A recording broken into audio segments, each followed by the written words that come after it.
Yo, halo teman-teman, kembali lagi di channel ini. Abedisme, terserah. Hey, balik lagi nih di Treaten Terrors dan sudah memasuki episode ke-10. Oh iya, sekedar info, untuk 3 episode akhir bakal gua upload di channel kedua. Untuk linknya akan ada di bawah ya. Dan buat yang nungguin Bad Genius The Series, sabar ya, bawa santai aja gitu, oke? Di episode 10 Treaten Terrors akan menceritakan tentang seorang siswi pindahan bernama Tong. Sekolah barunya ini sangat peduli pada pendidikan dan kedisiplinan, yang mana berbanding terbalik dengan sifat Tong. Mungkin karena kurang beruntung, Tong duduk di meja bekas siswi yang pernah bunuh diri. Bagaimanakah kelanjutannya? Ayo kita masuk ke cerita. Cerita dibuka dengan sebuah sekolah khusus perempuan. Pendidikan dan etika adalah nilai utama yang mereka pegang teguh. Hari itu, kelas sedang mengadakan ujian semester 1. Semuanya mengerjakan dengan tenang, terkecuali satu orang siswi. Suara aneh terdengar, seperti garukan. Rupanya, siswi itu mengerjakan ujian sambil tangan kirinya menggaruk meja, hingga jarinya berdarah. Dia baru sadar dengan apa yang terjadi pada jarinya. Lalu, tiba-tiba saja, dia berdiri dan keluar tanpa permisi kepada pengawas. Guru yang sedikit heran, langsung menuju mejanya. Kertas ujian siswi itu cuma bertuliskan, "Aku tidak bersalah," yang banyak. Ya, benar, siswi itu tidak mengerjakan ujiannya. Sebuah teriakan terdengar dari seorang siswi yang berada di halaman sekolah. Orang-orang langsung berkumpul, juga ada wakil kepala sekolah. Semua mata tertuju pada siswi di kelas tadi, yang rupanya sudah off dari kehidupan dengan cara melompat dari atas gedung. Kini sekolah sudah memasuki semester kedua. Ada seorang murid pindahan bernama Tong bersama kedua orang tuanya. Mereka berbincang dengan wakil juga kepala sekolah yang menegaskan kalau sebenarnya sekolah mereka tak bisa menerima murid pindahan di pertengahan semester. Tapi untuk kali ini, apa boleh buat, mereka akan membantu Tong. Tampak dengan jelas, wakil Capsek tidak menyukai keberadaan siswi itu. Tong berjalan di halaman sekolah menuju kelas. Langkahnya terhenti ketika tak sengaja menginjak sesuatu yang Tong tak tahu itu apa, seperti noda hitam dan lengket. Dengan cuek, Tong berjalan memasuki kelas sambil meninggalkan noda lumpur hitam. Sesudah memperkenalkan diri, ibu guru menyuruhnya mencari meja. Tong melihat ke bawah sepatunya dan mengumpat karena kesal dengan noda hitam yang menempel itu. Teman di sampingnya langsung menegur. Ternyata, mengumpat tak diperbolehkan di sini. Tong mengumpat lagi dan temannya langsung menutup telinga. Lalu ia berdiri dan berjalan ke belakang. Di balik tumpukan buku-buku, ada sebuah meja. Tong mengambilnya dan duduk di meja itu. Dan tak tahu bagaimana ketika pelajaran dimulai, tanpa Tong sadari, jarinya juga menggaruk-garuk meja, seperti siswi yang bundir di awal film. Besok harinya, sekolah sedang mengadakan upacara. Cie, nonton gak bisa upacara nih. Udah pada kangen upacara belum? Oke lanjut. Capsek memberikan nasihat, juga mengingatkan kembali tentang moto sekolah. Tong sangat bosan mendengar ocehan Capsek. Lalu, dari atas gedung tak sengaja ia melihat ada seorang siswi yang tak ikut upacara. Waktu makan malam di rumah, papa dan mama bertanya tentang kehidupan Tong di sekolah baru ini. Tong pun teringat kembali kehidupan sekolahnya yang ternyata sangat tidak nyaman. Ia makan sendirian, bermain basket sendirian. Waktu bolanya terlempar aja, murid lain tak mau membantu Tong sama sekali. Esok harinya, Tong sedang berada di atap sekolah. Tiba-tiba saja, seorang siswa laki-laki menghampirinya, yang langsung menegur Tong sebab ia merokok dengan santuy. Bocah laki-laki itu bernama Jack. Dia adalah anak dari penjaga sekolah khusus perempuan ini. Setelah berkenalan, mereka berbincang cukup lama. Mungkin karena sama-sama tak punya teman banyak. Sesudah itu, Jack izin pergi terlebih dahulu.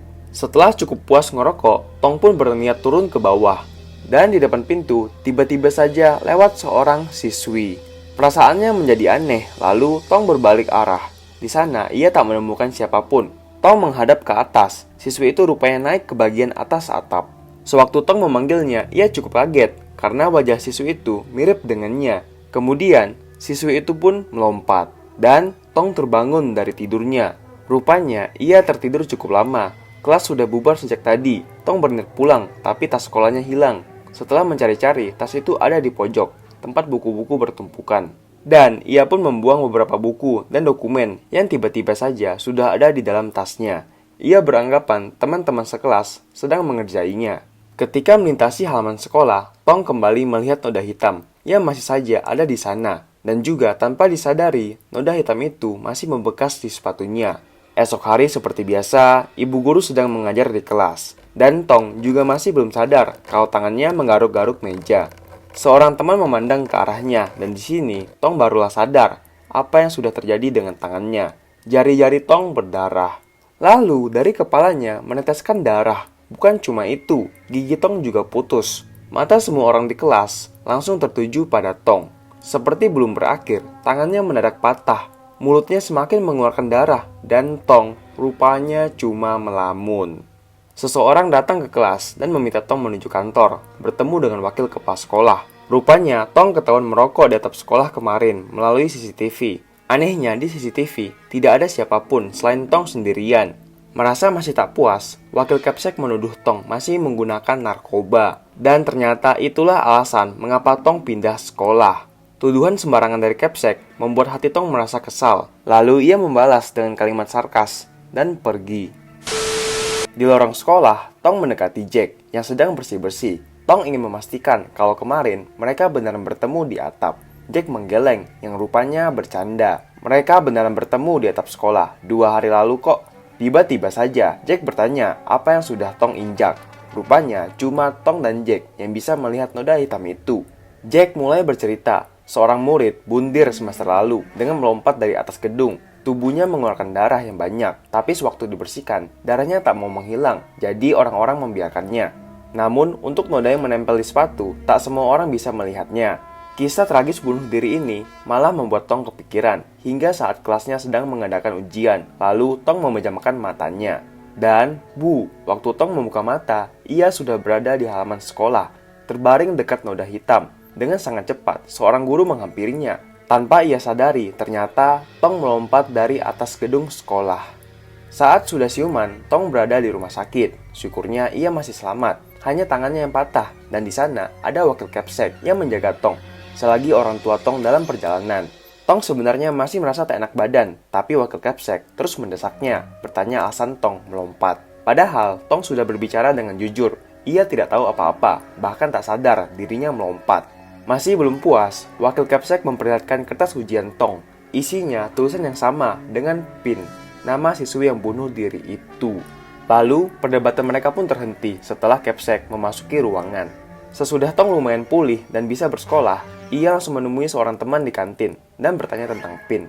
Kemudian temannya mulai bercerita, Pin adalah siswi yang sangat pintar dan memenangkan banyak lomba. Tapi ia dihamili guru fisika dan gurunya dipecat. Semenjak itu pula, rumor pun beredar dan Pin menjadi frustasi. Keesokan hari tiba, mereka upacara seperti biasa. Dan tiba-tiba, meja dan kursi jatuh dengan sendirinya dari atas gedung, yang mana ternyata itu milik Tong. Pada malam harinya, Tong teleponan dengan Jack, curhat tentang kejadian tadi siang. Dan Jack juga sudah berbaik hati, mencarikan meja baru untuk Tong. Karena Tong merasa mejanya sekarang dihantui oleh Pin. Setelahnya, ia mematikan telepon dari Jack dan tidur. Baru ingin terlelap tidur, tiba-tiba saja Tong mendengarkan suara aneh, yakni suara meja yang digaruk. Tong bangun dan mencari sumber suara yang rupanya berasal dari pintu depan rumahnya. Waktu Tong mendekat dan berjalan depan pintu rumahnya, secara ajaib, Tong sudah berada di lorong sekolah. Tong cukup kebingungan, tapi suara garukan meja itu seakan membuatnya semakin penasaran untuk mencari sumber bunyi. Sampailah Tong di depan kelasnya. Di sana ada seorang siswi yang duduk sambil menggaruk meja dengan posisi leher patah. Jelas sekali itu hantu Pin. Kemudian lampu lorong sekolah kelap-kelip. Nah, karena merasa terancam, Tong pun mengambil kapak emergensi yang ada di lorong sekolah. Lalu, Tong masuk ke kelasnya, tapi tak ada siapapun di sana. Tong mendekati mejanya, dan suara garukan tadi rupanya karena hantu Pin sedang menulis sesuatu di meja menggunakan kukunya. Pergi, itulah kata yang tertulis di meja. Emosi Tong naik sesudah membacanya, dan ia langsung menghancurkan meja itu menggunakan kapak dengan sangat keras. Lalu terdengarlah suara tangisan. Rupanya itu adalah Pin yang menangis di ujung tempat tumpukan buku-buku sambil memegang sebuah kertas. Ketika Tong mencoba mendekat, tiba-tiba hantu itu berteriak sambil berlari ke arahnya dan menghilang. Tong menenangkan diri dan mengambil kertas yang dipegang oleh hantu Pin.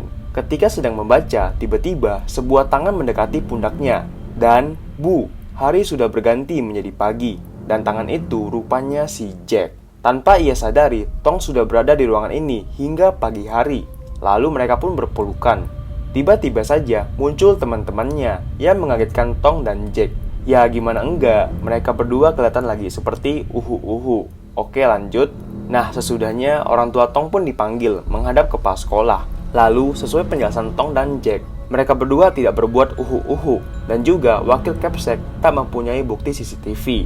Tapi dengan tegas, wakil Capsek tetap ingin Tong keluar sekolah. Nah, karena hal ini, Tong pun langsung emosi dan langsung ingin menantang wakil Capsek. Tong marah kepada wakil Capsek dan mengungkapkan segala kekesalannya kepada wakil Capsek, termasuk tentang Pin yang sebenarnya tidak hamil karena itu cuma rumor. Tong mengeluarkan kertas temuannya itu yang ternyata surat pengunduran diri Pin. Terbukti pula kalau Pin beneran tidak hamil karena semua itu beneran cuma rumor, tapi wakil Capsek terus mendesaknya untuk mengundurkan diri. Kadang rumor cuma rumor, Pak, kata Tong. Dan sekarang ia paham mengapa Pin terus menghantuinya, karena tak ingin Tong bernasib sama seperti dirinya. Wakil Capsek pun tak bisa berkata-kata, kemudian Tong pun pergi.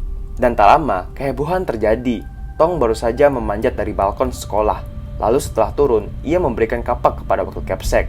Sambil berjalan, Tong mengatakan ada noda hitam di sepatu wakil Capsek. Dan alasan Tong naik ke balkon tadi rupanya mengubah tempelan moto sekolah mereka menjadi sekolah sialan. Wah, Tong berhasil banget nih buat Capsek sakit hati.